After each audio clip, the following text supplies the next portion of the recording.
Mari kita sama-sama berdoa sebelum kita membaca merenungkan kebenaran firman Tuhan. Kami datang dalam ucapan syukur siang hari ini. Terima kasih Tuhan, waktu yang Tuhan berikan bagi kami untuk bersekutu, memuji, memuliakan nama-Mu, dan tiba waktunya bagi kami untuk membuka firman-Mu ya Tuhan. Kami mohon ketika kami membuka firman-Mu, bukalah juga hati kami. Jadikanlah hati kami seperti tanah yang baik, supaya ketika benih firman Tuhan ditaburkan itu boleh sungguh-sungguh berakar, bertumbuh, dan juga berbuah nyata di dalam kehidupan kami. Berkati baik hamba-Mu yang menyampaikan firman, setiap kami yang mendengar firman, Tuhan tolonglah kami semua, agar kami bukan hanya menjadi pendengar-pendengar firman yang setia, tapi mampukan dengan kuasa pertolongan dari Roh-Mu yang kudus, kami dimampukan menjadi pelaku-pelaku firman-Mu di dalam kehidupan kami. Bersabdalah ya Tuhan, kami, anak-anak-Mu sedia mendengarnya. Di dalam satu nama yang kudus, nama yang berkuasa, nama Tuhan kami Yesus Kristus, kami menyerahkan pemberitaan firman-Mu. Amin. Shalom, selamat siang Bapak Ibu Saudara yang dikasihi dalam Tuhan Yesus Kristus. Siang hari ini kita bersyukur kesempatan seperti ini biarlah bukan sekadar rutinitas, kebiasaan, tetapi di dalamnya kita kembali boleh makin mengenal Tuhan dan dibangun dalam iman kepada Tuhan. Dalam serial tentang kekristenan dan tantangan zaman, hari ini saya diminta untuk menyampaikan tentang kekristenan dan gaya hidup. Ya, kita bicara Christianity and lifestyle. Tentu ada banyak hal yang terkait di dalam bagian ini. Saya harap ini menjadi pengantar yang baik untuk Bapak Ibu Saudara terus menggumulkan tema ini di dalam kehidupan kita. Bicara tentang lifestyle di dalam arti kamus yang sederhana, it's the way in which a person or group lives. Jadi bicara tentang bagaimana seseorang itu hidup atau sekelompok orang ya hidup. Nah, ini menarik untuk kita perhatikan bahwa banyak sekali bagian-bagian dalam aplikasi tentang gaya hidup yang waktu saya coba renungkan, iya ya, masalah utamanya bukan hanya di tindakannya, tetapi nilai apa yang ada di balik tindakan itu. Karena apa yang kita lakukan sebenarnya, sadar atau tidak, itu lahir dari sesuatu yang saudara dan saya pahami. Jadi, apa yang kita lakukan, itu sangat terkait dengan pola pikir, pemahaman kita.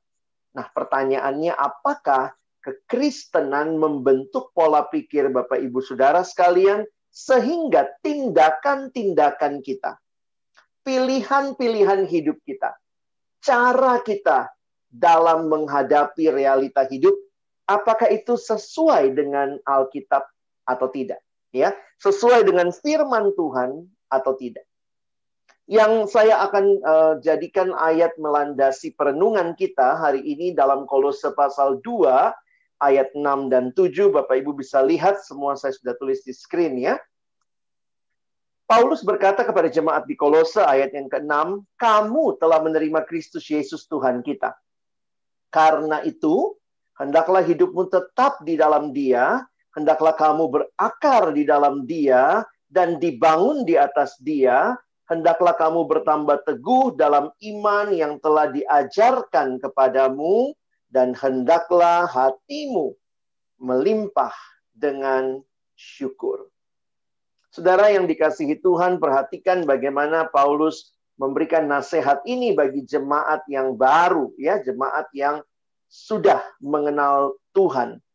Jadi kalau kita perhatikan dalam terjemahan yang lain, saya menarik juga untuk memperhatikan misalnya di dalam bahasa Inggris, therefore, as you receive Christ Jesus the Lord, so walk in Him. Lihat istilah yang dipakai ya, so walk in Him, rooted and built up in Him and established in the faith, just as you were taught, abounding in thanksgiving.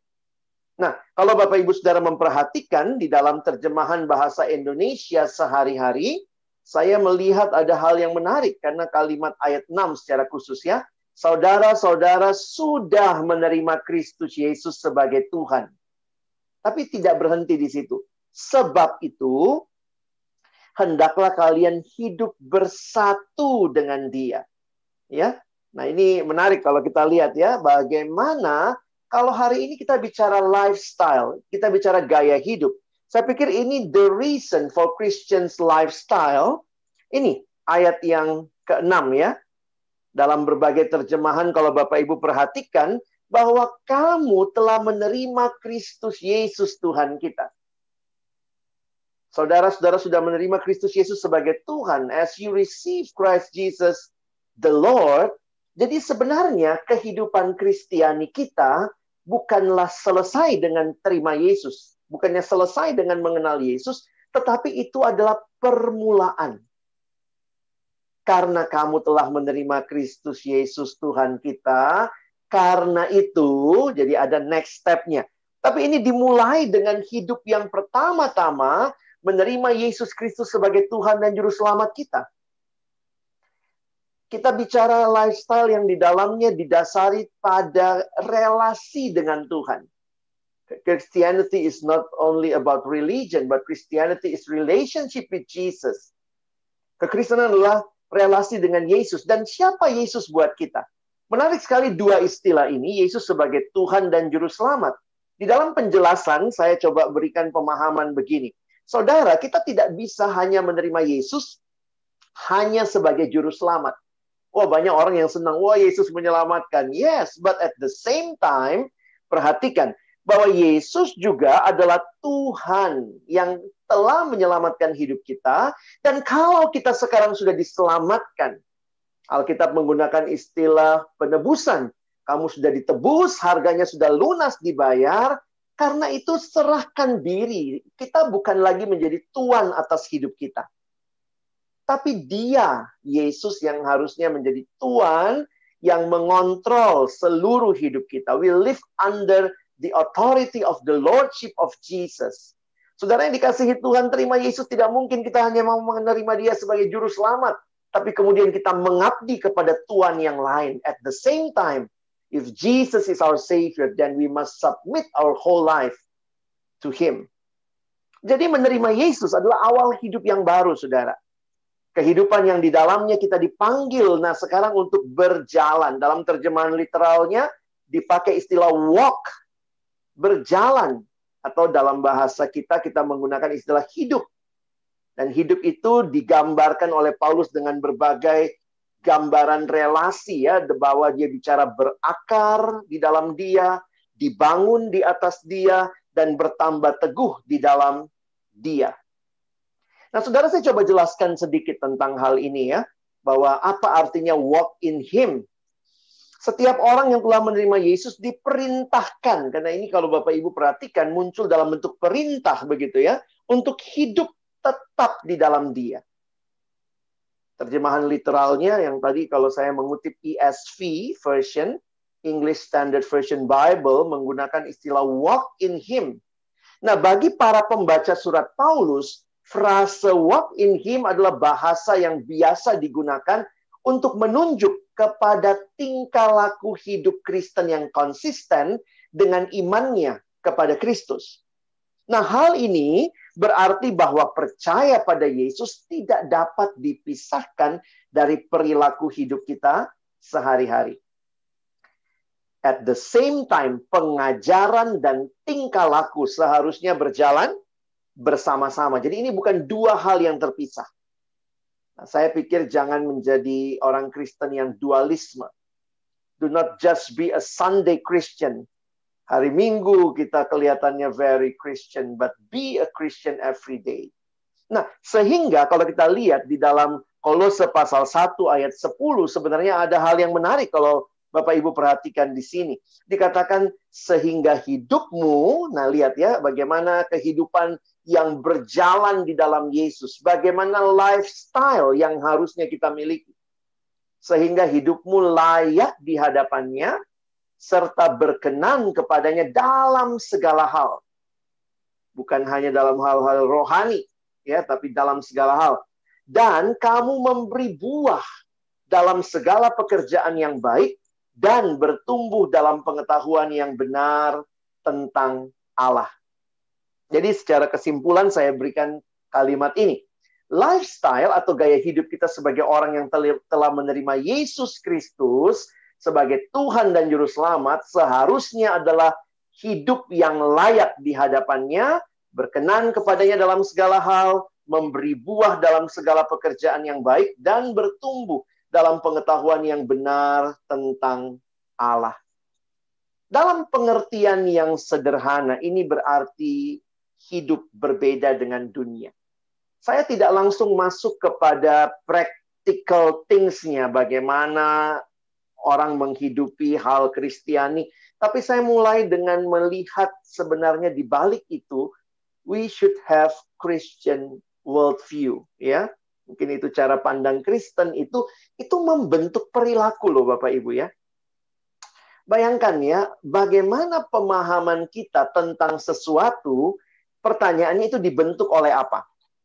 Saya banyak melayani mahasiswa dan siswa, dan banyak kali sulit gitu ya menjelaskan kepada mereka ketika yang lebih banyak mereka dengar, mereka lihat, mungkin bukan Alkitab. Ya. Sekarang misalnya contoh, bagaimana menjelaskan love? Bagaimana menjelaskan cinta?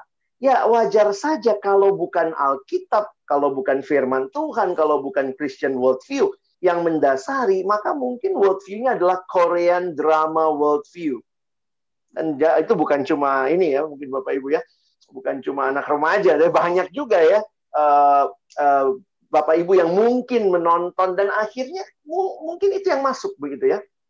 Itu yang masuk dalam worldview kita, masuk dalam pemahaman kita, sehingga if we don't have a Christian worldview, then ya mungkin worldview yang lain yang mempengaruhi kita, dan itu membentuk gaya hidup. Jadi saya pikir ini terkait sekali. What we believe, we act out in our life. Apa yang kita percaya, itu akan keluar di dalam tingkah laku kita. Karena lifestyle itu, makanya kalau membentuk lifestyle ini bukan cuma, yuk kita bikin sesuatu lifestyle yang Kristiani secara massal, tapi bagaimana perubahan pemikiran yang harus terjadi lebih dulu. Banyak hal secara praktis nanti Bapak Ibu bisa lihat ya. Bagaimana pendapat kita misalnya tentang sukses? How we define success? Dan poinnya adalah balik lagi nih, kalau kita jarang membaca Alkitab, kita tidak membaca merenungkannya, kita tidak menghidupinya, maka mungkin sekali kisah sukses kita adalah sekadar kisahnya dunia. Kisah dari apa yang ditawarkan. Saya kuliah S1 bidang komunikasi. Saya belajar juga tentang periklanan, dan waktu belajar periklanan itu, saudara, ya salah satu yang menarik gitu ya, iklan itu menolong, atau bukan menolong ya, membuat orang bisa melihat hal yang mungkin nggak dia terlalu butuhkan, tapi dilihat sebagai kebutuhan. Jadi memang ya, kadang-kadang kalau dipikir-pikir gitu ya, iya ya, ada hal-hal yang harusnya jelas, ini keinginan, ini kebutuhan. Dan banyak kali keinginan yang ditawarkan, yang dibuat begitu rupa, dikemas begitu rupa dalam pesan, ini kebutuhanmu.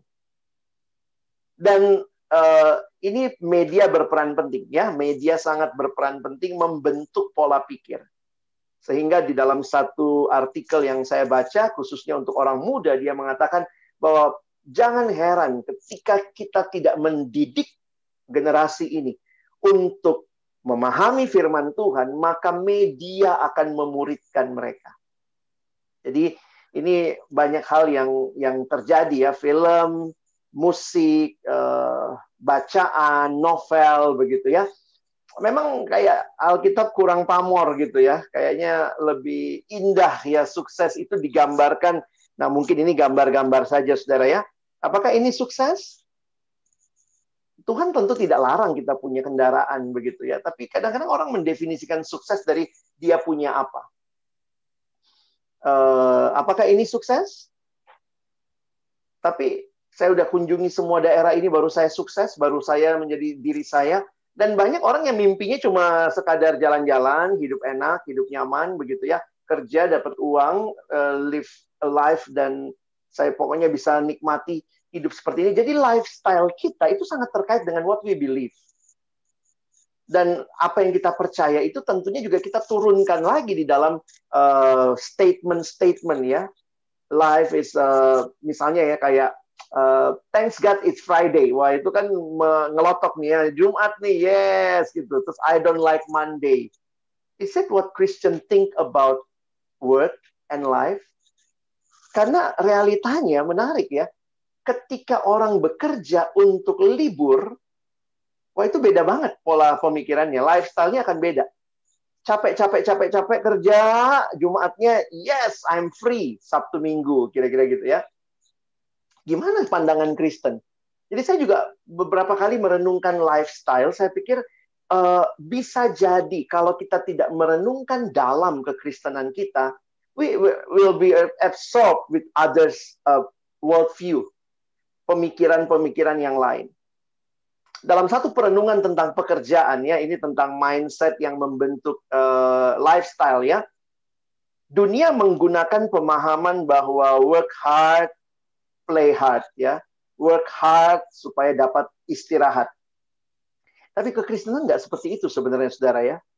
Dalam satu perenungan, ketika merenungkan tentang Allah menciptakan manusia saja, contoh ya, kalau saudara bisa merenungkan Allah menciptakan manusia, manusia dicipta hari yang ke-6. Ya. Manusia dicipta hari yang ke-6. Lalu ada pertanyaan begini.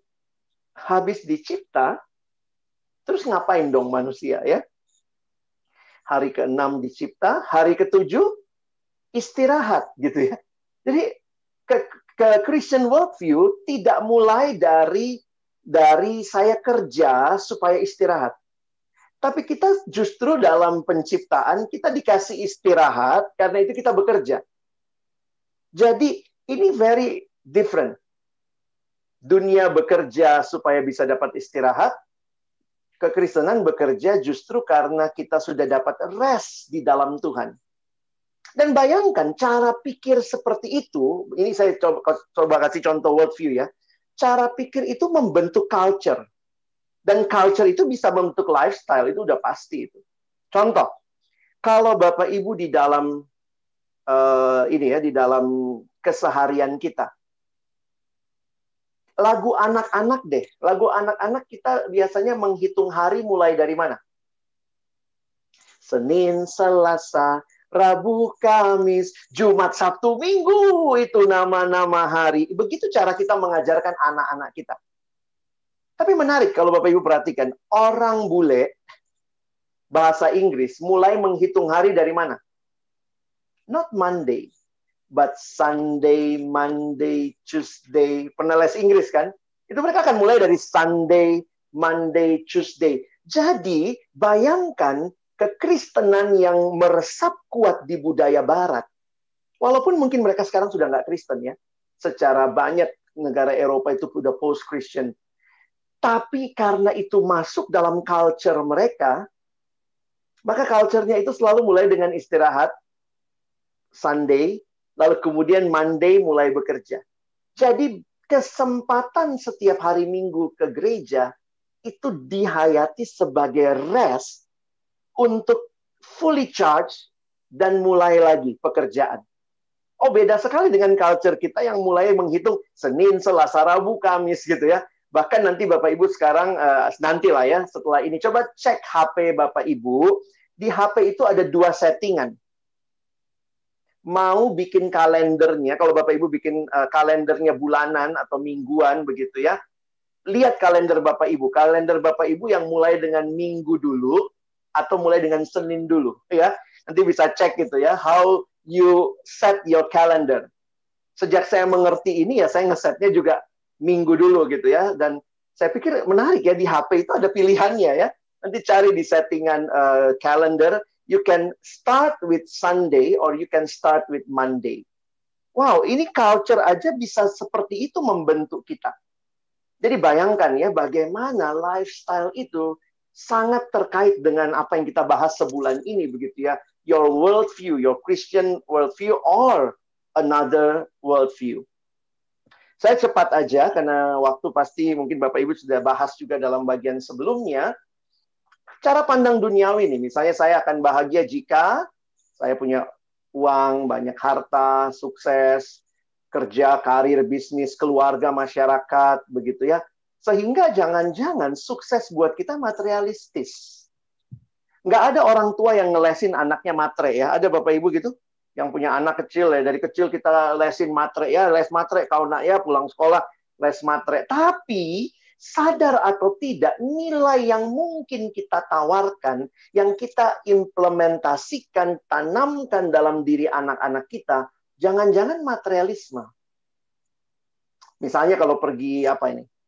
Pergi arisan lah ya. Pergi arisan lalu bilang waktu lihat misalnya itu, bilang sama anak itu, nah lihat anak tulangmu itu namanya sukses, lihat mobilnya. Kita nggak bilang anak kita jadi materialisme, tapi ternyata kita menanamkan tanpa sadar. Lihat itu, sukses itu, S2-nya dari luar negeri. Kau, ya ampun, dari luar kota gitu ya. Nanti kalau ada lagi, wah, S2-nya nanti dari luar bumi, mungkin lebih luar biasa lagi. Yang ditanamkan adalah sukses-sukses dalam pengertian materi, dalam pengertian gelar, which is kalau kita tanya lebih jauh, is it the real success? Orang-orang yang bicara belanja ya, lagi tunggu Harbolnas nih, 12-12 ya, udah mulai klik semua gitu, tinggal nanti bayarnya ya. Jangan-jangan bahagia kalau beli sepuasnya. Atau bahkan belinya bisa dapat diskon yang paling besar, itu kayaknya puasnya luar biasa begitu ya. Padahal belum tentu kita butuh barang itu. Apalagi sekarang kan tawarannya ya, beli satu gratis satu. Padahal kita nggak butuh gratisannya sebenarnya. Kita cuma butuh satu, tapi kayaknya kita didorong begitu rupa. How is your lifestyle? Gimana cara Bapak Ibu belanja? Bagaimana gaya hidup kita, gaya belanja kita? Makan, minum sepuas-puasnya. Main laki-laki, main perempuan sepuasnya, bersenang-senang, foya-foya, jalan-jalan. Jangan-jangan kalau saya bahagia karena hal ini, itu yang disebut sebagai hedonis. Saya akan bahagia kalau nikah dengan orang yang saya kasihi dan live a life happily ever after. Ini sebenarnya sangat individualis ya. Kalau kita hanya berpikir seperti ini. Kekristenan ternyata waktu kita pelajari, ini kita pelajari dari Disney kali ya. It's not really biblical standard, biblical values. Ya. Utopia melakukan sesuatu yang saya idamkan. Jadi Bapak Ibu bisa pahami ya, nanti saya pikir Alkitab itu resource book yang luar biasa. Bagaimana memandang uang, memandang harta, jabatan, relasi. Dan ini semua lifestyle apa yang sedang kita bangun ya. Coba lihat di dalam Pengkhotbah 5 ayat 9 misalnya. Siapa mencintai uang tidak akan puas dengan uang. Dan siapa mencintai kekayaan tidak akan puas dengan penghasilannya. Ini pun sia-sia. Tentu penulis pengkhotbah tidak menuliskan ini dalam arti tidak butuh uang. Tapi masalahnya yang dia soroti adalah bukan uangnya, tetapi sikap hidup yang cinta uang. Menjadikan uang segala-galanya. Saya bahagia kalau punya duit, dan dia mengatakan nggak akan pernah puas. Bagaimana cara pandang Kristiani? Ya, saya pikir nanti gali lagi di Alkitab. Itu bahagia kalau hidup sesuai dengan kehendak Allah. Mungkin karena kita hidup sesuai kehendak Allah, kita nggak kaya. Karena nggak mau korupsi. Kita nggak akan dapat seperti yang orang lain dapat. Dia udah punya mobil gila, baru masuk atau apa. Dia di kerjaannya baru kok bisa begitu rupa.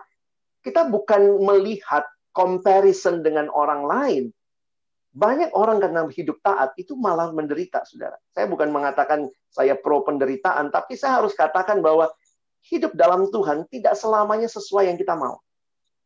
Tapi kalau itu adalah kehendak Allah, maka bagi saya kebahagiaan sejati waktu saya hidup di dalam kehendak Allah. Bukan saya punya banyak uang. Kalau saya punya banyak uang tapi itu bukan ketaatan, malah sebenarnya saya sedang mempermainkan Allah. Saya akan bahagia jika saya bisa membuat orang lain bahagia. Jadi bukan cuma happily ever after buat diri saya. Ya, ini pemahaman yang Alkitab berikan. Nah, ini beberapa hal lagi sebelum kita tutup. Jadi di dalam Alkitab, kebahagiaan misalnya kalau kita pahami itu bukan tujuan, tapi akibat. Kalau kita bersatu dengan Tuhan sebagai tujuan utama hidup kita, our goal in life is to be more and more like Jesus, to have a eternal communion with Jesus. Maka kebahagiaan itu akibat, karena kita sudah bersatu dengan Tuhan. Jadi hidup yang diberkati karena ketaatan. Kalau kita taat, kemudian kita dapat banyak hal dalam aplikasi ketaatan, puji Tuhan. Seringkali ketaatan bisa juga membawa hasil, tapi tidak selamanya. Kadang-kadang penderitaan. Tapi ada orang yang misalnya begini ya, dia penjudi ulung. Begitu dia berhenti judi, dia bilang, wah, saya kok merasa belakangan tuh makin kaya ya. Ya karena dia nggak pakai duitnya buat judi, jadi akhirnya ada uang yang dia rasa cukup begitu ya. Jadi memang ketaatan juga membawa berkat. Lebih bahagia memberi daripada menerima. Ini prinsip Alkitab. Jadi pertanyaannya, hidup yang sukses itu bukan berapa banyak uang yang saudara punya.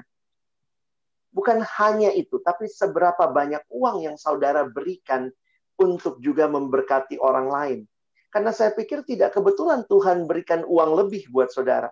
Kalau ada uang lebih di kantong kita, jangan-jangan ada kantong orang lain yang kosong. Jadi kalau kita menimbun saja, lifestyle kita adalah lebih banyak maunya buat dirinya sendiri. Bukan berarti nggak boleh untuk diri. Tapi kalau akhirnya cuma untuk diri, nah itu sangat menyedihkan. Dan hanya Tuhan yang dapat memuaskan kita. Saya bersyukur beberapa teman yang mulai mendidik anak ya. Dalam arti ini kan membangun lifestyle itu nggak gampang. Anak kecil itu anak yang paling egois sebenarnya ya. Makanya semua anak kecil juga harus kita bawa sama Tuhan Yesus supaya mereka kenal Tuhan dan hidupnya berubah. Jadi saya ketemu beberapa teman yang ketika anaknya ulang tahun, dia belajar untuk mengajak anaknya berbagi di panti asuhan. Misalnya bikin ulang tahun di panti asuhan. Karena kalau tidak, dia bilang gini ya itulah dunia ya. Begitu ulang tahun, pertanyaannya apa? Apa hadiahnya dong buat saya? Apa dong buat saya? Apa dong buat saya? Selalu untuk saya. Tapi orang Kristen mungkin kita bisa berpikir gitu ya, bahwa ketika kita dapat sesuatu, tentu ulang tahun kita bisa kasih anak kita kado, tapi mari belajar untuk menolong dia berbagi. Karena kalau tidak, kita akan membangun generasi yang sangat egois. Dan kadang-kadang saya jadi ini ya, melihat kayak kondisi krisis pandemi ini, kita diajar berbagi, ayolah kita berbagi, dukung usaha kecil. Kalau dari Departemen Keuangannya, Kementerian Keuangan, saya lihat juga misalnya pesan-pesan yang disampaikan oleh Ibu Menteri, itu menunjukkan mari kita saling membangun, saling memperhatikan. Bukankah itu nilai Kristiani? Ya, saya kalau ingat ke DJP gitu ya, Bapak Ibu, ada nilai-nilai yang terpampang di sekitar ruangan Bapak Ibu, itu nilai Kristiani. Yang kalau kita hayati, sebenarnya orang Kristen nggak akan sulit melakukan itu. Tapi itu akan sulit kalau kita sudah kehilangan akarnya. Di dalam khotbah di bukit, Yesus memberikan budaya tandingan. Nanti kalau kita pelajari khotbah di bukit, beda sekali. Kamu jangan seperti itu, tapi kamu harus seperti ini. Apa yang diminta untuk kita cari? Carilah dahulu kerajaan Allah dan kebenarannya. Maka semuanya akan ditambahkan kepadamu. Sebagai penutup, bagaimana Bapak Ibu kita bisa berjuang terus punya nilai-nilai yang Kristiani? Ya tentu bangun Christian lifestyle dalam pemikiran. Kalau kita lihat ya, di sini dikatakan berakar, dibangun, dan seterusnya. Mari miliki relasi pribadi dengan Tuhan. Bacalah kitab suci. Biarlah kitab suci yang memenuhi hati dan pikiran kita. Biarlah kita juga tidak jauhkan diri dari komunitas rohani. Gambar ini adalah ilustrasi roda. Dibuat oleh seorang bernama Dawson Trotman, dan dia menggambarkan hidup Kristiani seperti roda. Di pusat hidup harus ada Kristus, karena seperti roda yang putar itu porosnya. Tapi dia katakan harus ada dua jari-jari. Satu yang vertikal menggambarkan hubungan dengan Allah, satu yang horizontal menggambarkan hubungan dengan sesama. Dengan Allah kita terhubung melalui firman dan doa. Saya bicara sama Tuhan, itu berdoa. Tuhan bicara kepada saya lewat firman Tuhan. Makanya dari sekolah minggu kita udah didik ya. Baca kitab suci, doa tiap hari kalau mau tumbuh. Dan vertikal ada yang horizontalnya juga. Relasi dengan sesama, dia bagi dua. Dengan sesama orang percaya, mari kita rajin bersekutu. Persekutuan seperti ini jadi kesempatan kita membangun iman kita. Tapi bukan hanya ke dalam sesama orang percaya, keluar di tengah-tengah dunia yang belum kenal Yesus. Mari kita bersaksi. Jadi kiranya Bapak Ibu yang rindu terus membangun Christian lifestyle dalam hidup kita, maka jangan tinggalkan relasi dengan Tuhan. Firman Tuhan, doa, persekutuan, pelayanan adalah alat kasih karunia Tuhan untuk kita gunakan dalam membangun Christian lifestyle. Pertanyaannya, sudahkah kita membangun Christian lifestyle dengan semua alat kasih karunia yang Tuhan berikan kepada kita? Kiranya kita terus boleh jadi anak-anak Tuhan yang bukan makin mirip dunia, tapi makin mirip Kristus yang adalah Tuhan dan Juru Selamat kita. Amin. Mari berdoa. Tuhan, kami sekali lagi bersyukur untuk firman-Mu. Setiap kali kebenaran demi kebenaran kami pahami, tolong kami pada akhirnya bukan cuma jadi pendengar firman, mampukan kami jadi pelaku-pelaku firman. Kami bukan mirip dengan dunia. Kami bukan makin mirip apa yang dunia tawarkan. Tapi biarlah kami makin serupa dengan Kristus, teladan kami yang utama. Lifestyle kami, gaya hidup kami, membangun kami juga untuk terus memandang kepada Tuhan. Kami rindu, biarlah hidup kami yang cuma satu kali ini. Hidup yang sudah mengenal Tuhan, menjadi hidup yang mempermuliakan Tuhan, bukan hidup yang mempermalukan Tuhan. Tolong kami, sekali lagi bukan cuma jadi pendengar, tapi jadi pelaku firman. Dalam nama Yesus kami berdoa. Amin.